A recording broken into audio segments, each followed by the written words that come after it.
Kannur Palathayi POCSO കേസിൽ ജീവപര്യന്തം തടവിന് ശിക്ഷിക്കപ്പെട്ട അധ്യാപകൻ പത്മരാജനെ പിരിച്ചുവിട്ടു. ഇത് സംബന്ധിച്ച് സ്കൂൾ മാനേജ്മെന്റ് ഉത്തരവ് പുറപ്പെടുവിച്ചു. 4ാം ക്ലാസ് വിദ്യാർത്ഥിനിയെ പീഡിപ്പിച്ച കേസിലാണ് അധ്യാപകനും BJP നേതാവുമായ പത്മരാജനെ തലശ്ശേരി അതിവേഗ കോടതി ശിക്ഷിച്ചത്. ഫെലിക്സ് പുളിക്കൽ വിവരങ്ങളുമായിട്ടുണ്ട്. ഫെലിക്സ്, എങ്ങനെയാണ് നടപടികൾ?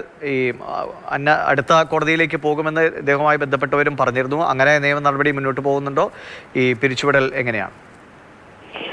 ദിവിഷ് 10 വയസ്സ് പ്രായമുള്ള 4ാം ക്ലാസ്സുകാരിയെ പീഡിപ്പിച്ച കേസിലാണ് അധ്യാപകനും BJP നേതാവുമായ K പത്മരാജനെ തലശ്ശേരി അതിവേഗ പോക്സോ കോടതി മരണം വരെ ജീവപര്യന്തം തടവിന് ശിക്ഷ വിധിച്ചത്. ഇതിന് പിന്നാലെ പൊതുവിദ്യാഭ്യാസ ഡയറക്ടർ ഇതുമായി ബന്ധപ്പെട്ട് സ്കൂൾ മാനേജ്മെന്റിനോട് അടിയന്തരമായി നടപടിയെടുക്കണമെന്ന് ആവശ്യപ്പെട്ടിരുന്നു. അതിന്റെ അടിസ്ഥാനത്തിലാണ് ഇപ്പോൾ സ്കൂൾ മാനേജ്മെന്റ് അധ്യാപകരെ പുറത്താക്കിക്കൊണ്ടുള്ള ഉത്തരവ് ഇപ്പോൾ ഇറക്കിയിട്ടുള്ളത്. ഈ കേസുമായി ബന്ധപ്പെട്ട് സ്കൂളിലെ ശൗചാലയത്തിൽ വെച്ച് ഈ പെൺകുട്ടിയെ, അതായത് 4ാം ക്ലാസ്സിൽ പഠിക്കുന്ന പെൺകുട്ടിയെ പീഡിപ്പിച്ചു എന്നതാണ് കേസ്.